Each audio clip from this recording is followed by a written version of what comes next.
Good morning everyone. तो market शुरू हो चुका है और आज गैप अप खुला है और बैंक निफ्टी तो अपने ऑल टाइम हाई के ऊपर ही काम कर रहा है। जो एक रेंज बनी हुई थी बैंक निफ्टी में, उसका बैंक निफ्टी ने गैप अप खुल के ब्रेकआउट कर दिया है। तो देखते जैसे भी ट्रेड बनेगा मैं आपको इन्फॉर्म करता हूँ। तो यहाँ पे मैंने इस कैंडल पे एक पुट साइड की एंट्री बनाई है। अब देखिए इसका रीज़न क्या है कि पुट साइड पे मैंने आज काम क्यों किया है, क्योंकि देखिए क्या हुआ है कि आज बैंक निफ्टी में, अगर बैंक निफ्टी के चार्ट को देखें तो आज क्या हुआ कि बैंक निफ्टी में आज मार्केट गैप अप खुला और जो प्रीवियस, जो बार बार एक रेजिस्टेंस बैंक निफ्टी को परेशान कर रहा था, ये देखिए यहाँ पे, ठीक है, वहीं से बैंक निफ्टी ने फॉल कर दिया। ठीक है,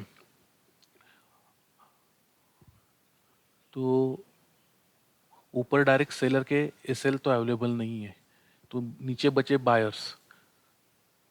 तो यहाँ पे बैंक निफ्टी ने क्या किया, अभी बैंक निफ्टी में अभी एक बाइंग का एक मूव आया यहाँ पे, और जैसे बैंक निफ्टी इस क्लोजिंग के ऊपर आया होगा, प्रीवियस डे क्लोजिंग के ऊपर, तब वापस बायर्स एक्टिवेट हुए होंगे कि ये सोचकर कि बैंक निफ्टी तो अभी ये सपोर्ट देखकर, यहाँ से देखिए यहाँ पे एक अच्छा सपोर्ट है ना, ये सपोर्ट देख के बैंक निफ्टी अभी ऊपर ही जाएगा।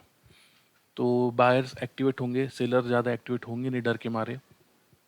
और ये जो फास्ट सेलिंग हुई है, तो ये देख के किसी को चांस मिला नहीं होगा यहाँ पे। हो सकता है कोई अच्छा ऑपरेटर यहाँ पे बैठा हो जिसने इतनी तेज सेलिंग से मार्केट को गिरा दिया है, तो रिटेलर्स को यहाँ पे चांस मिला नहीं होगा। जो भी क्लोजिंग के नीचे जो बायर सेलर आए होंगे, जिससे क्लोजिंग का ब्रेकडाउन हुआ, जो भी सेलर आए होंगे उनको एक रिट्रेसमेंट करके मार्केट ने यहाँ से निकाल दिया होगा, कि उनको लगा होगा मार्केट अभी ऊपर जा रही है तो निकल जाते। तो यहाँ से वापस एक फॉल आने की उम्मीद है, ये सोचकर मैंने निफ्टी में अपनी ट्रेड बनाई है।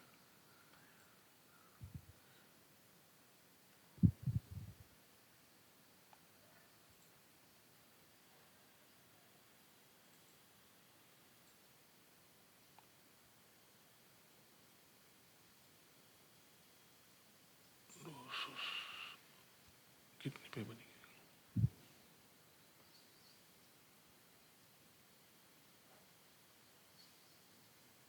218 पे मेरी, ये हमारी एंट्री पॉइंट है। 30 पॉइंट का मैं टारगेट रखूंगा।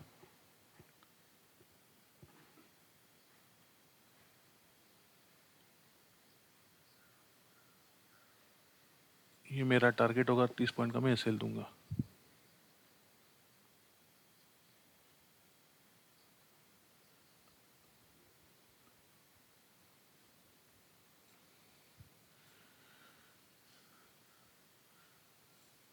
तो मुझे लगता है एटलीस्ट मार्केट यहाँ तक, ये जो सपोर्ट है यहाँ तक तो आना चाहिए, ये सोचकर मैंने यहाँ से एक पुट साइड की ट्रेड बनाई है।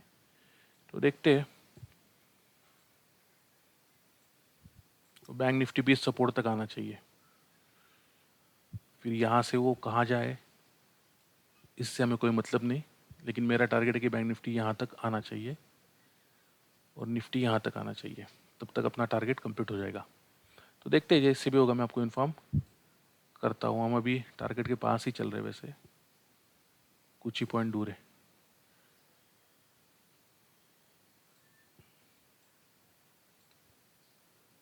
देखते हैं, जो भी होगा मैं आपको इन्फॉर्म करता हूँ।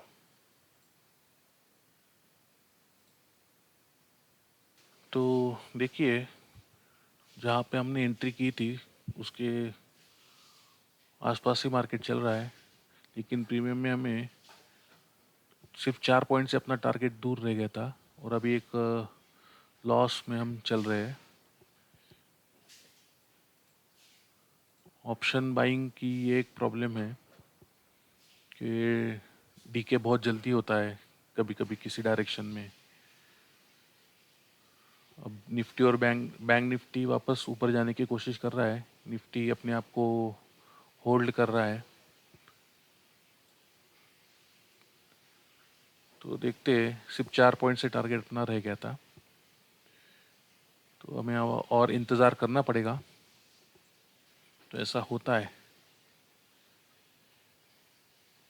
ये नहीं कि अपनी पोजीशन देख के डर के मारे स्विच कर लो कि बाइंग में हो तो सेलिंग में चले जाओ, सेलिंग में हो तो बाइंग में चले जाओ। ऐसे नहीं करना है। इससे आपका कॉन्फिडेंस भी लूज़ होता है और आप हर बार कंफ्यूज रहोगे कि बाइंग में जाऊँ या सेलिंग में जाऊँ। तो बेटर है कि जो भी आपकी डायरेक्शन हो आप बैठे रहो उसमें। देखिए फिर से हमें कुछ प्रॉफिट अभी शुरू हो चुका है, तो देखते हैं।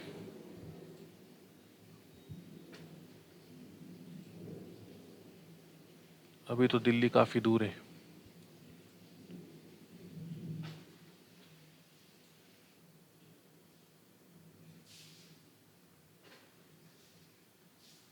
चलो देखते हैं, जो भी होगा मैं आपको इन्फॉर्म करता हूँ।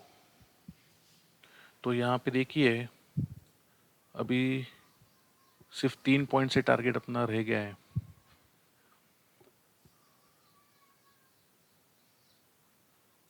जैसे मैं एक्सपेक्ट कर रहा हूँ, अगर एक निफ्टी इस सपोर्ट तक आता है तो अपना टारगेट कंप्लीट हो जाएगा। और अगर यहाँ से घूम गया तो अभी मैं अपनी बाइंग पोजीशन पे एग्जिट कर जाऊंगा।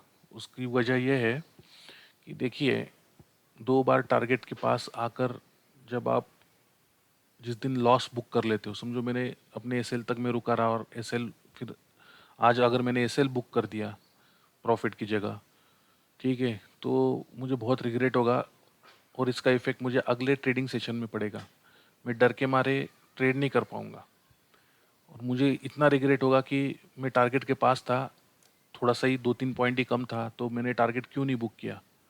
एक तो ये लगना लगेगा, या तो फिर मैंने नो लॉस नो प्रॉफिट पे क्यों नहीं काट दिया उस ट्रेड को, लॉस लेके क्यों घर गया।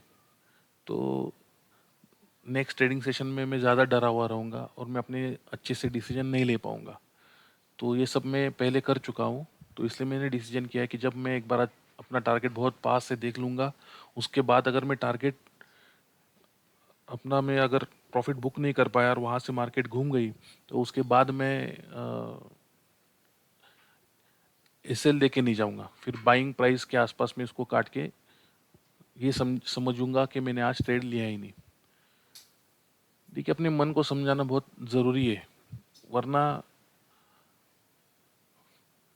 कल मेरे हाथ कांपने लग जाएंगे, मैं डिसीजन नहीं ले पाऊंगा, मैं डर के मारे भाग जाऊंगा। तो इसीलिए मैंने ये रास्ता निकाला है। और देखिए टारगेट हमने अचीव कर लिया है। अभी मैं अपनी पोजीशन से एग्जिट कर रहा हूँ। अभी मुझे और ज़्यादा एक्सपेक्टेशन नहीं है, जितना मुझे चाहिए था उतना मुझे मिल गया है। आई होप कि आप समझ गए होंगे। मार्केट यहाँ तक आना चाहिए फिर भी, लेकिन टारगेट अब मिल चुका है, मैं अपनी पोजीशन से एग्जिट कर दिया है। ठीक है, तो मिलते हैं कल एक नए ट्रेडिंग सेशन में। तब तक के लिए गुड बाय।